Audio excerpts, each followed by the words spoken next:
প্রতি একটা নিউজ শুনতে পাচ্ছি অপু বিশ্বাস সিঙ্গাপুরের একজনকে বিয়ে করেছেন। ওর একটা সংসার দরকার, ওর একটা গতি হোক, যেহেতু বাবা নেই মা নেই আর আমি তো নাই। ছেলে জয়কে সাথে নিয়ে সিঙ্গাপুরে নতুন স্বামীর সঙ্গেই সংসার করছে চিত্রনায়িকা অপু বিশ্বাস। এবার যেন অপু বিশ্বাসের নতুন বিয়ে নিয়ে মুখ খুললেন কোরিওগ্রাফার গৌতম সাহা। গৌতম সাহা অপু বিশ্বাসের নতুন করা বিয়ে নিয়ে কি বলছেন এক সাক্ষাৎকারে এসে। ভিউয়ার্স, এ বিষয়ে জানতে সম্পূর্ণ ভিডিওটি দেখে আমাদের সঙ্গেই থাকুন। সাকিব এখান থেকে আসার পর থেকে তো ওর একটা ছিল, অনেক জীবন রাতের পর রাত আমরা কথা বলতাম, ওরে বোঝাতাম। চিত্রনায়ক শাকিব খানকে 2008 সালে ভালোবেসে বিয়ে করার পর 2018 সালে তাদের আবারও বিচ্ছেদ হয়ে যায়। বিচ্ছেদের পর থেকে চিত্রনায়িকা বুবলিকে নিয়েই চিত্রনায়ক শাকিব খান সংসার করছেন এবং কি দ্বিতীয় কন্যা সন্তানের বাবা হয়েছে এমন গুঞ্জনও শোনা গেছে সোশ্যাল মিডিয়ায়। আর এত গুঞ্জনের মধ্যে চিত্রনায়িকা অপু বিশ্বাসকে নিয়ে অনেক বেশি আলোচনা সমালোচনা হচ্ছিল। বলা হচ্ছিল চিত্রনায়িকা বুবলির তো গতি হয়েই গেল, কিন্তু অপু বিশ্বাসের কি হবে? শাকিব তো তাকে আদৌ মেনে নেবে না। আর সেই কথারই যেন অবশেষে অবসান ঘটেছে সোশ্যাল মিডিয়ায়। এবার নাকি চিত্রনায়িকা অপু বিশ্বাস এক সিঙ্গাপুর প্রবাসীকে বিয়ে করেছেন, এমন কথাই সোশ্যাল মিডিয়ায় শোনা যাচ্ছে।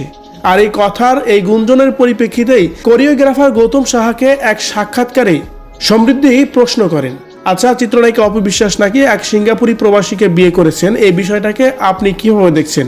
সত্যি কি অপু বিয়ে করেছে? এমন কথার পরিপ্রেক্ষিতে গৌতম সাহা সে সময় বলতেছিলেন, এই বিষয়টি নিয়ে আমি এখনো কিছু জানি না, তবে এই বিষয়টি নিয়ে আমিও শুনেছি, সোশ্যাল মিডিয়ায় দেখেছি। যদি অপু বিয়ে করে থাকে তাহলে আমি অনেক খুশি হব। তার কারণ একটা মেয়ের জীবন তো এভাবে চলতে পারে না, যার কোনো গার্জিয়ান নেই।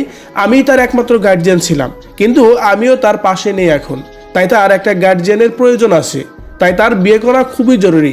সে যদি বিয়ে করে থাকে তাহলে আমি সত্যি অনেক বেশি খুশি হব।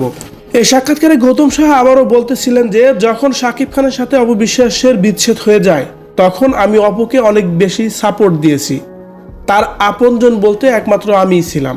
শাকিবের সাথে বিচ্ছেদ হওয়ার পর একেবারে ভেঙে পড়েছিল অপু বিশ্বাস, এলোমেলো হয়ে গেছিল তার জীবনটা। আমি তার সাথে সময় দিয়ে তার সাথে রাত দিন কথা বলে সবকিছুই ঠিক করে রেখেছি। আমি বলেছি যে মানুষের জীবনে ধাক্কা আসবেই, এলোমেলো জীবন দিয়ে কি হবে, তুমি নিজেকে গুছিয়ে নাও, এভাবে তো আর জীবন চলতে পারে না।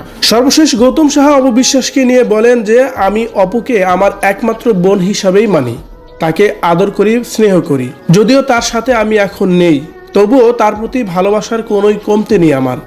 আমি চাই সে ভালো থাকুক এবং ভালোভাবে নতুনভাবে জীবন শুরু করুক। সে যদি বিয়ে করে থাকে তাহলে আমি আলহামদুলিল্লাহ বলবো আমার দিক থেকেই।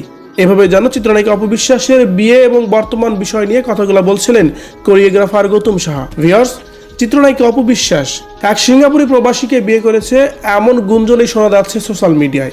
এই বিষয়টা আসলে কতটা সত্য বলে আপনার মনে হচ্ছে? সত্যি কি অপু বিশ্বাস বিয়ে করেছে নাকি করেনি? অবশ্যই আপনার মূল্যবান মতামত কমেন্ট করে জানাবেন কমেন্ট বক্সে।